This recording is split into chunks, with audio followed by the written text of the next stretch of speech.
চট্টগ্রামের খাতুনগঞ্জে বিক্ষোভ করছেন একীভূত হওয়া 5 ব্যাংকের আমানতকারীরা। সকাল 11টা থেকে বিক্ষোভ শুরু করেন তারা। এ সময় খাতুনগঞ্জ শাখা ইউনিয়ন ব্যাংকের কর্মকর্তাদের বের করে দিয়ে তালা ঝুলিয়ে দেন তারা। বিক্ষোভকারীদের অভিযোগ, ব্যাংক একীভূত করার দোহাই দিয়ে তাদের কষ্টের জমানো টাকা থেকে হেয়ার কাট তারা কোনোভাবেই মেনে নেবেন না। আন্দোলনকারীরা জানান, আমানতের টাকা উত্তোলনের জন্য দীর্ঘদিন ধরে ব্যাংকের দ্বারে দ্বারে ঘুরেও কোনো সদুত্তর মিলছে না। এরই প্রতিবাদে সকালের দিকে তারা ইউনিয়ন ব্যাংকের খাতুনগঞ্জ শাখায় অবস্থান নেন।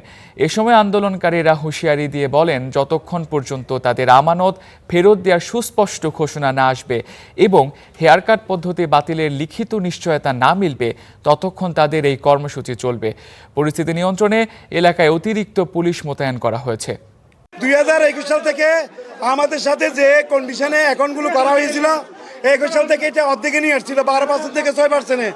ওই যখন মেসিউড হয়েছে 24 সালে 25 সালে ওই টাকা ওনারা আটকে রাখছেন। 26 সালেও টাকা দিচ্ছেন আমাদেরকে, এন্ড বলছে 2 বছর পর আসল টাকা ফেরত পাবো। আমাদেরকে অটো রিনিউ করতে গেলেও হেয়ার কাট করতেছে, টাকা তুলতে গেলেও হেয়ার কাট করতেছে। ভাই, আমরা কি টাকা রেখে ব্যাংকে টাকা রেখে আজকে আমরা এই দুর্দশার শিকার হলাম? সম্মিলিত 5 ব্যাংকের ক্ষতিগ্রস্ত আমানতকারীরা বিক্ষোভ করছেন চট্টগ্রামে। সেখানে আছেন আমাদের সহকর্মী রুকন উদ্দিন।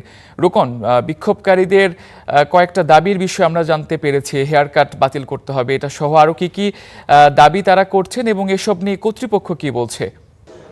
তামজিদ, আসলে আমি আমার পেছনে দেখতে পাচ্ছি যে ব্যাংকটি রয়েছে, ফার্স্ট সিটি ইসলাম ব্যাংক খাতুনগঞ্জ শাখা। এখানে আসলে একটু আগেই যারা আমানতকারী রয়েছেন তারা কিন্তু বিক্ষোভ করেছেন এবং সেখানে এই ব্যাংকটিতে তালা দেওয়ার চেষ্টা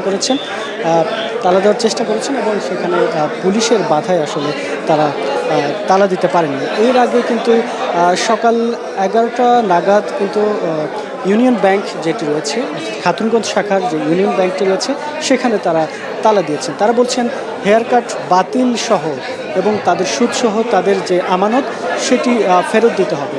তারা বলছেন যে ব্যাংক কর্তৃপক্ষ তারা দীর্ঘদিন ধরে আন্দোলন চালিয়ে গেল এবং ব্যাংক কর্তৃপক্ষকে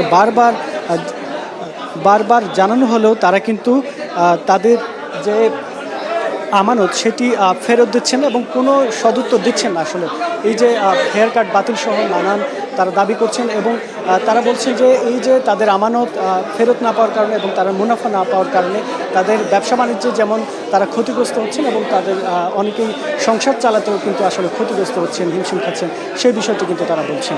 তো চট্টগ্রামের খাতুনগঞ্জ থেকে এই ছিল আমার কাছে সবশেষ।